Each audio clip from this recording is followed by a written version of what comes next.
G'day guys, Matt here. This is my 2018 GasGas EC250.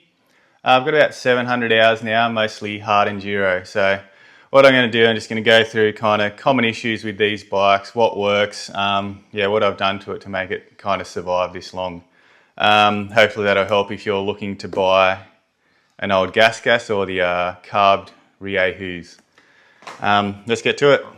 Okay, we'll start with the most common issue if no one really knows about it, but it's these starters. It's just an old design, so it doesn't work the best.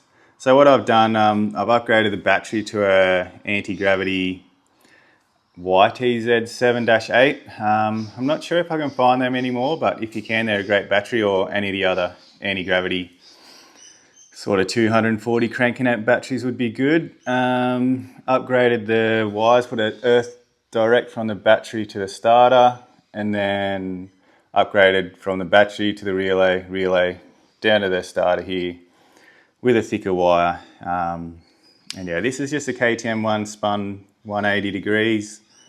Cheapo off eBay, they seem to work okay. And what I've done, I've got the Bendix with the cover, with the bearing, 2 gaskets, and I just lube it maybe every 3 to 4 rides. It's a bit of a pain, but it keeps it working. Main issues I've just had one that's blown the end out of this Bendix cover. It just cracked the casting. And then the other one, I think it was just getting so worn that it was binding the gears between the actual Bendix and the little pinion, which caused it to lock up, and actually I had to put it in gear and reverse to get it unlocked. There was another one where it wasn't actually throwing out. So I bought like this $13 cheap one off some scooter that someone recommended, and just pulled the springs out of that and rebuilt my Bendix. But yeah, it's running a new Bendix now. That's why it sounds like a chainsaw when it fires up, but it's working for now. Okay, the next one I had was in the left-hand main. I know it was quite an issue with the beaters, but a few of the early GasGas had it, so mine done it at 130 hours. It was just really noisy, and yeah, ended up chipping off the coating on the inner race of the left-hand main. So that wasn't ideal, but lucky I could do it all myself except the crank, so it wasn't too long and it was back on the tracks. One of the bigger ones as well was the CDI. There's a fair few people who have this issue. I don't know what the go is, but yeah, they seem to fry CDIs. So when it first happened, I sent away my flywheel, and it came back all good. The guys on the GasGas Australia page were quite helpful. They gave me some resistances to check, and they come up all good. So had a mate who had one, and threw my CDI in his, and it didn't start, so we worked that out pretty easy. Next thing, I guess, last kind of common one is the jetting on these bikes from factory.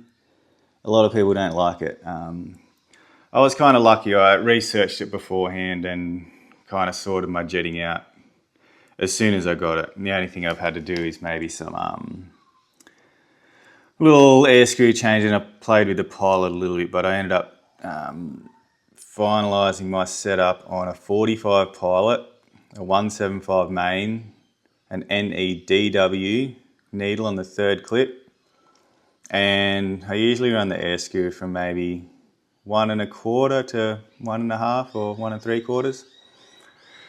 But yeah, remember it is a 250 as well, and I kind of like the smooth power, which making it really rich on the bottom kind of helps that. So yeah, there's kind of common issues that I've found most people talk about with these bikes. Right, I'll start at the front end. Tyres, personal preference, I run the MX33 Dunlops, but I'm changing to an AT82 because that's what's available now. Plastic disc guards, not many people like them, but I've had good luck. This is probably my second one. It's almost due for another change, but that kind of helps a little bit with the disc not getting bent. I did have a problem when I first bought it. In here, one of these lugs, not machined properly. So I had symptoms of bent disc, but I bought a new disc, put it on, and it was still running out. So I found that these were kind of not all flush, so I just had to use a fibre washer, and got the right clearance, and it made it good. Until I bent it 1,000 times after. But yeah, full wrap Forts guards. These are just AliExpress.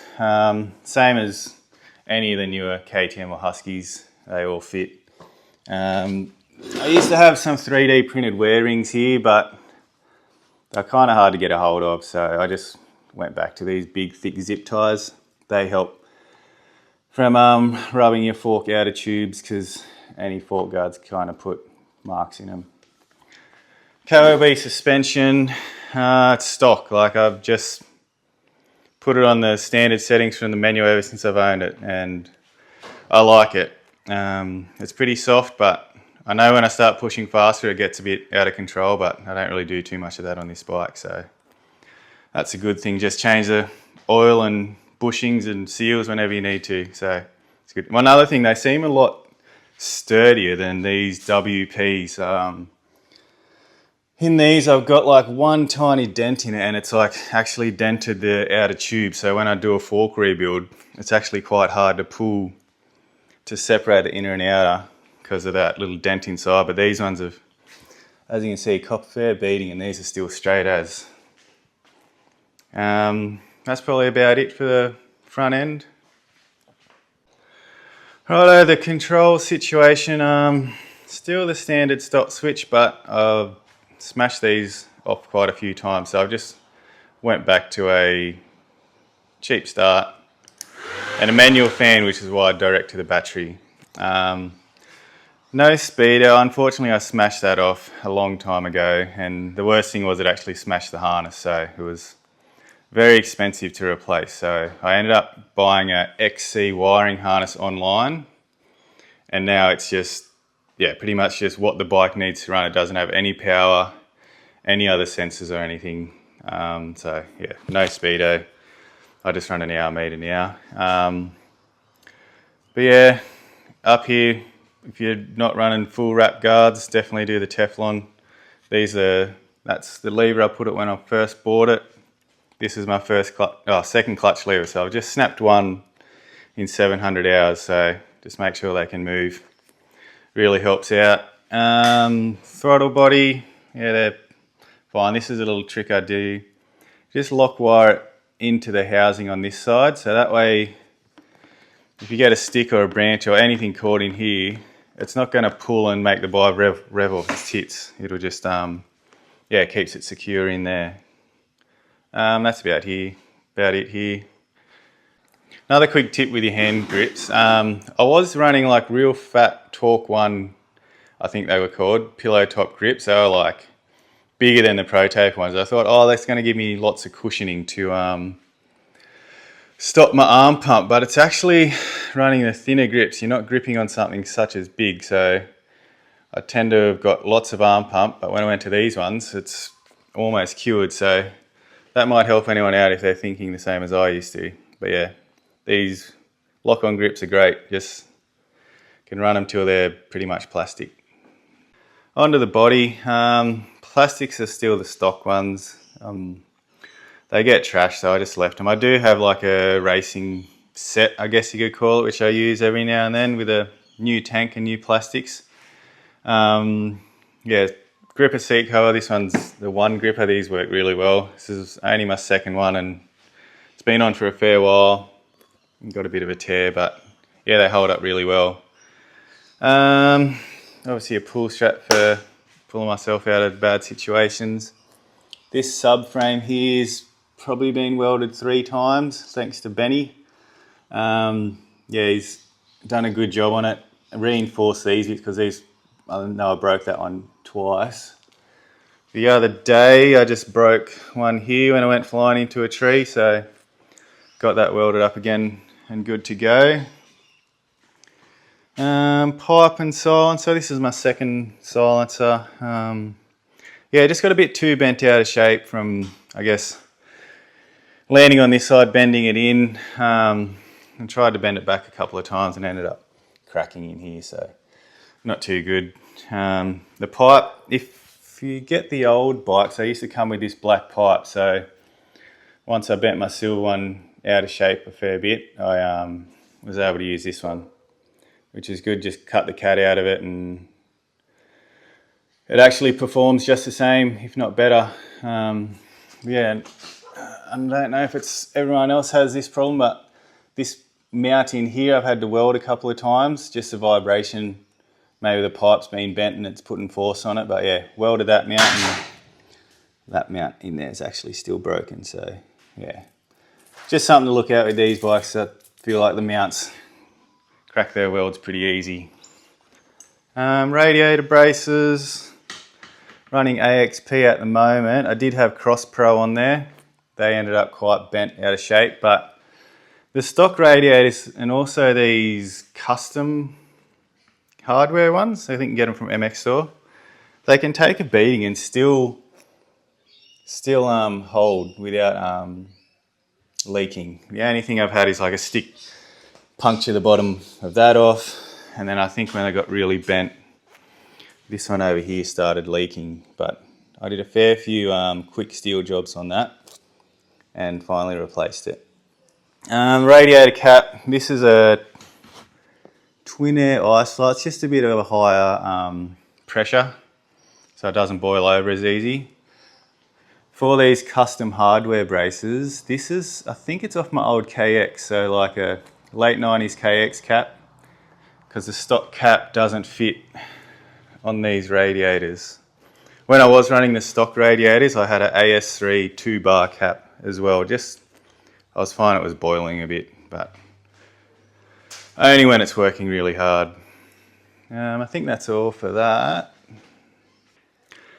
Onto the rear end, I just run 1250. A lot of people say these bikes aren't geared well for hard enduro. They end up running like 1252 or an 11 tooth or something, but I seem to find this all right. It does struggle a little bit, especially because it's a 250 on the real steep stuff, but it's not too bad. This is just the AliExpress little chain guide. It works well. Artec chain slider. It's held up quite well as well. I did have a Turbis one, but the 4 bolts at the bottom of them just pulled out a few times when I hit stuff, so I replaced it with this. You definitely need to replace the stock one though. When you got that on in hard enduro, it just knocks your chain off every ride nearly. Tyres, that's just an IRC gummy with tubeless, and actually it's got a Michelin front mousse chopped in half in there. So it was just an old one that I had that's too soft. So I put it in there. It's actually working quite well. I can run it at real low pressure and don't have to worry too much about damaging the rim. Here you go. This is Force Accessories. It's an Australian company. Discard it. It doesn't have the caliper mount, so this is a stock caliper mount, but it just holds on there. That's been on there since I bought it, and yeah, it's doing well. Getting a bit loose and rattling now, but it should last a bit longer. This is a YZ axle nut, or a YZ for the Americans. Yeah, just heard of instances where the alloy nut can snap off, because it obviously sticks out a fair bit further as well, so it's only like 20 bucks, so good to put on there. Secondary disc, I do like to run stuff till it's fully worn out. Had a mate who had his brake line wear through and lose his brakes, so just where it touches here I put a bit of heater hose, and yeah, it seems to be doing its job. You can see that in there it's actually quite worn, so could have been me if I didn't do that. Not much else back here. One thing I forgot to mention is I've got a spare rear wheel for this, and it's a bit of a mismatch. It's a SWM 300 wheel, old silver wheel, silver spec. It's the same as the old Italian Huskies, so I just needed a bit of machining to suit and a new disc, but the sprockets are the same. And yeah, it's good to have 2 wheels, that way you can put a moose in one and tubeless in the other, or just run 2 different tyres that you can choose from. Righto, on to the big donk.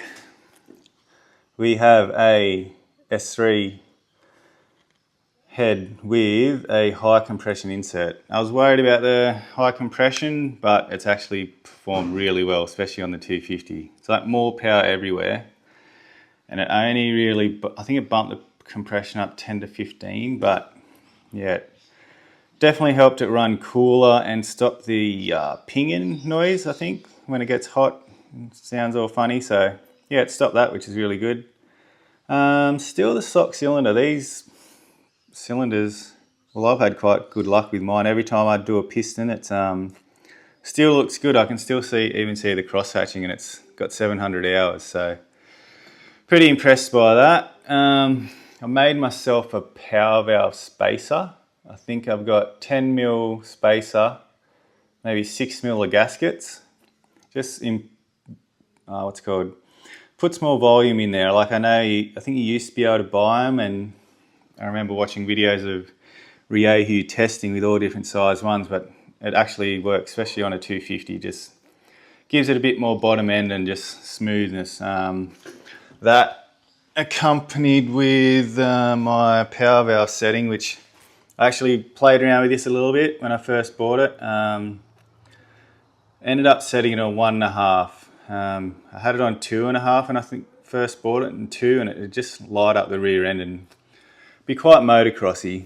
So I like my bikes quite smooth, so this is yeah, helped that a fair bit. This is another Force Accessories or genuine GasGas Australia clutch cover.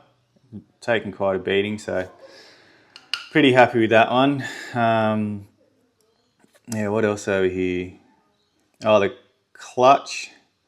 These don't have the strongest clutch. Don't get me wrong, the clutch is great, but had the basket blow at, I don't know how long ago, but it was, yeah, just one of the fingers blew off, punched a hole straight under here, dropped all the oil. That was a fun few hours getting out on the track. So when it was done, I replaced maybe 1 or 2 plates because they were snapped, but yeah, I've still got the stock plates in apart from them 2, and it's 700 hours on that clutch. But what I did do was bought a recluse basket to replace the stock one, which if you're going to do hard work on it, I do recommend that, because the stock clutch baskets are quite brittle. But yeah, the recluse one's been fine ever since. It's eliminated that clutch squawk that these GasGases are known for. And yeah, it's made the feel really good, so I can recommend a recluse basket on these. I do just run this cheap engine oil, like it's almost like the cheapest car engine oil you can get.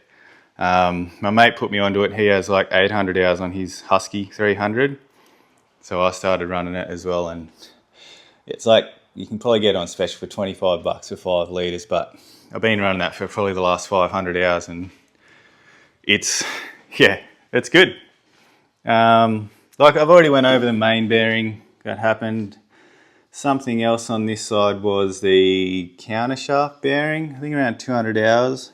It was after lots of wet riding, so I think maybe 2021 or 22, it was just super wet in Australia, like just mud bog every ride, unfortunately, and I'm guessing some dirt got in there, so it's quite noisy. I thought it was another main, which I wasn't happy about, but either way, I still had to split the whole thing and put all new bearings through it, so got that done.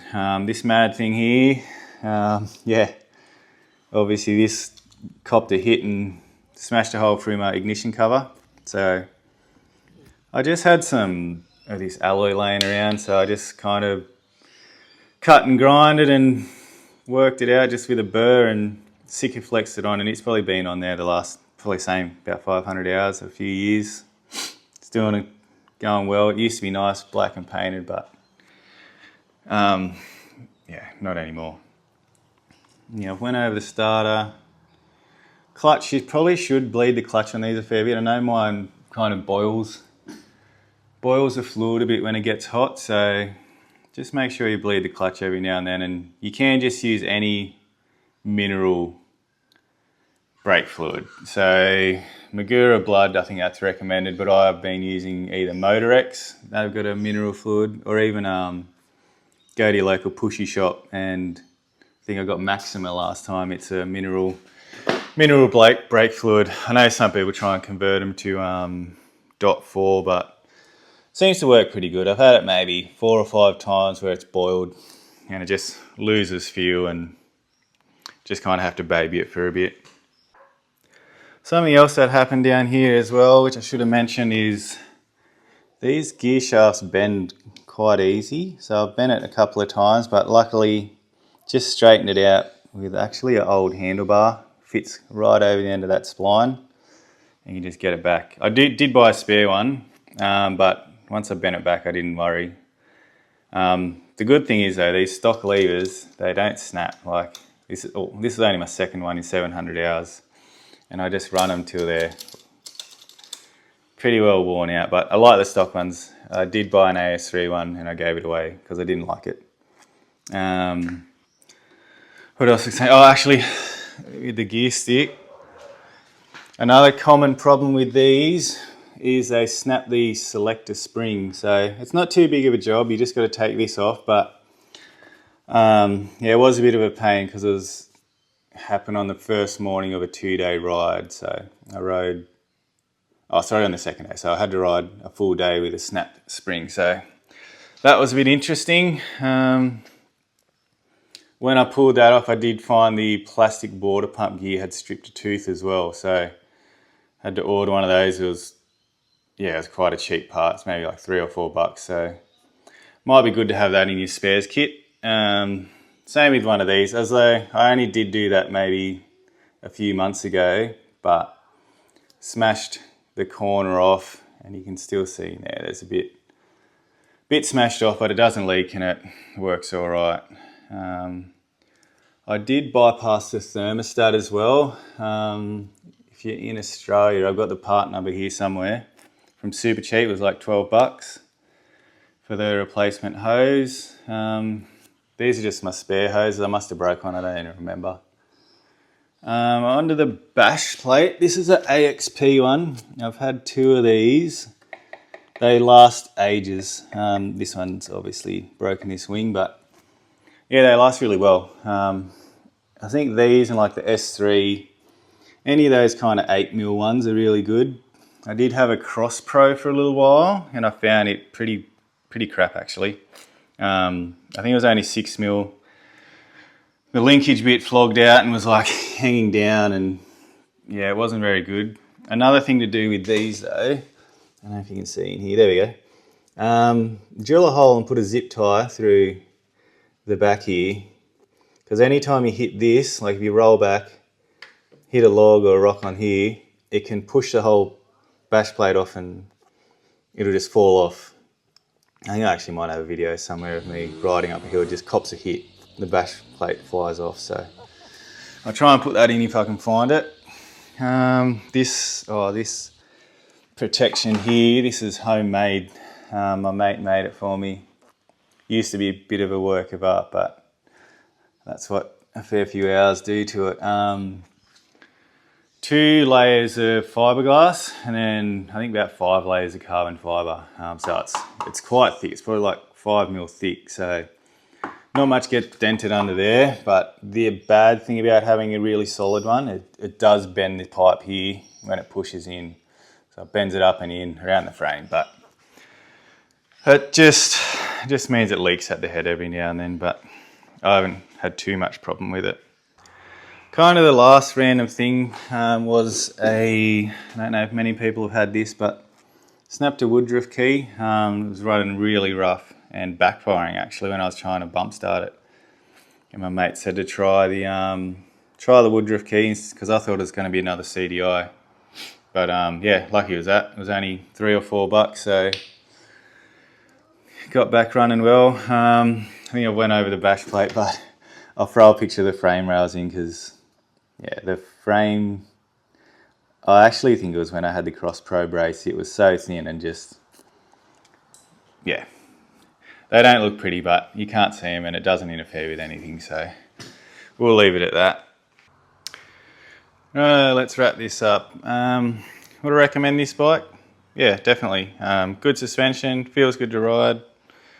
Good power once you kind of work out what you need to do with your jetting and stuff like that.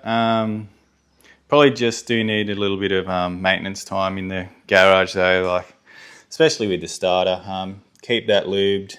When it starts to get slow, change the brushes. They're just Yamaha brushes, and yeah, that's about it. It's really good bike. Hopefully the 300i is similar, because I've got one of those on order, so be good to compare that to one of these. It'll obviously be a long time before I get 700 hours on it, but hopefully it'll run just as nice with a few little mods. So anyway, if you have any questions about this one, let us know and I'll try and get back to you, but I think that'll do for now. Oh yeah, thank you.